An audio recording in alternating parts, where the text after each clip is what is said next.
Are you putting limits on God? Hello, and thank you for joining me today. Today, I would like to talk with you about limiting God.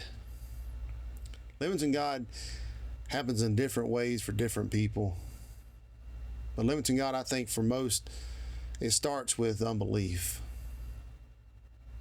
And then we allow that unbelief to grow, to spread throughout our mind and our heart until we have totally boxed God in. And then we only allow God to operate in that box, however big or small that may be. But we only allow Him to do the things that we think He can do inside that box.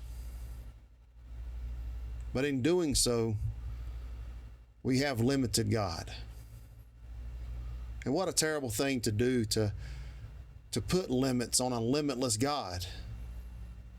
The one who created the heavens and the earth and the fullness thereof. For us to limit His power in our lives and tell Him what He is capable of and what He is not capable of doing.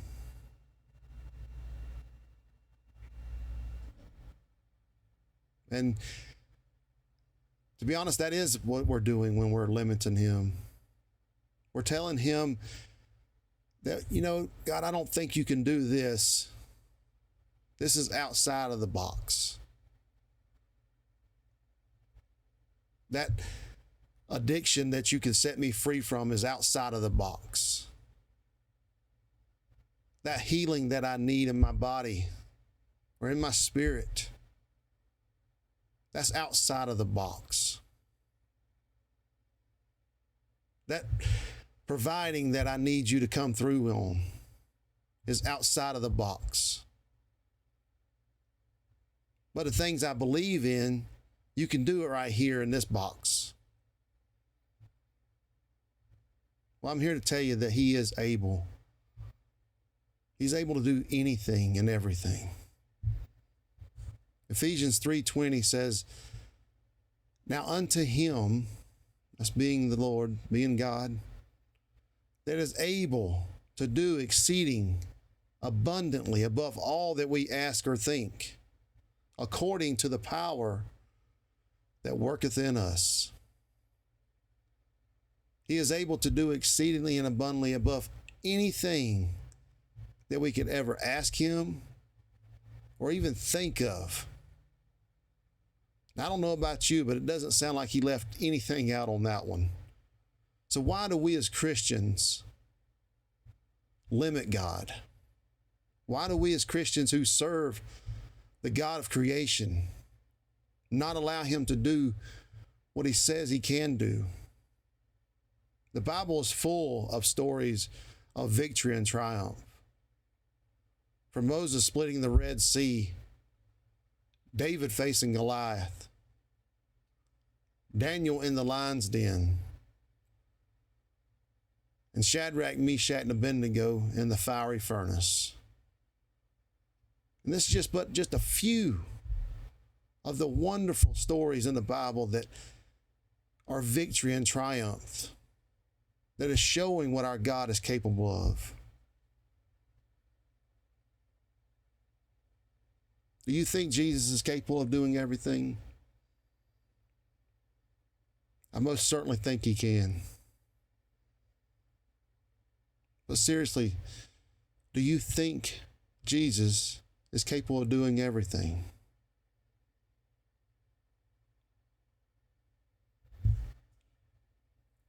Turn with me to Mark chapter 6, verses 4 through 6. It says, "But Jesus said unto them, A prophet is not without honor, but in his own country, and among his own kin, and in his own house. And he could there do no mighty work, save that he laid his hands upon a few sick folk and healed them.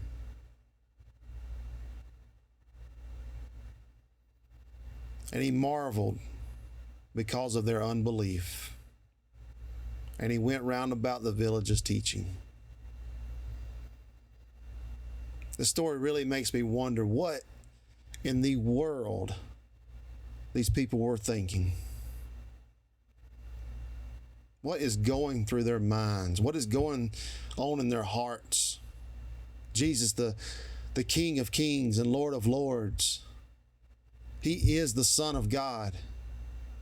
He could not do any miracles because of their unbelief, because they had boxed him in, because they had put limits on Jesus.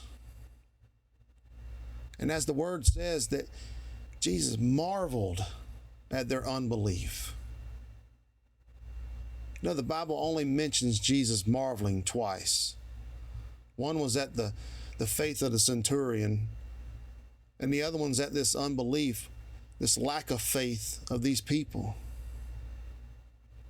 And it is truly dumbfounding to think on these people and know, because of their unbelief, because they had boxed him in so much, that the man that can do anything was limited to just a few things. Jesus himself in the flesh, that has healed countless, that has taught countless, that has fed countless. He is the great I am, and he has been boxed in, not allowed to do what he says he can do. I hope you see what I'm telling you here, because what was going on in this story is the same thing that is going on today.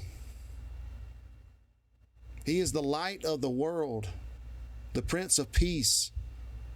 He is the Word in the flesh. He is the Alpha and Omega, the beginning and the end. And he was boxed in to just do a few things for a few people.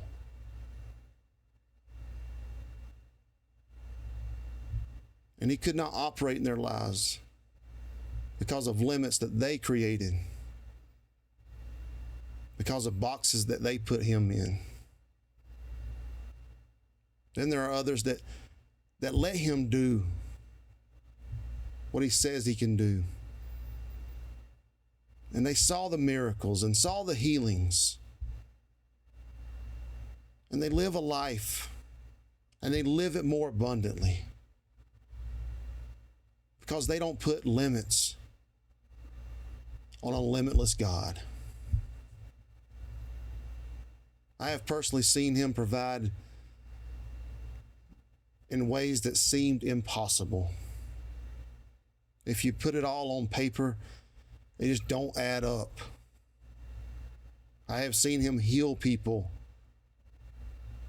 Some really sickness, I have seen him heal it. All different kinds of sickness. I have seen him move me and my wife 1,700 miles to reach people in a workplace that I have never known. All because I serve a limitless God. All because I choose not to box him in. I choose to try to have an open mind to what he can do.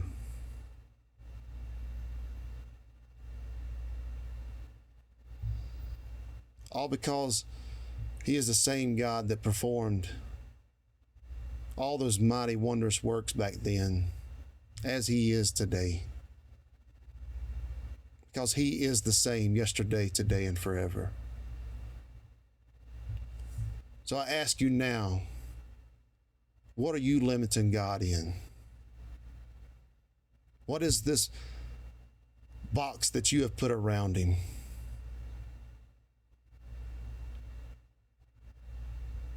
And what's on the outside of that box that you don't think he can do? So I encourage you to seek the Lord, to shred the box that you have put up around him, and to take the limits off a limitless God and see what he can do in your life. See that he is able to do exceedingly and abundantly above all that we could ever ask or think. Until next time, may God bless you.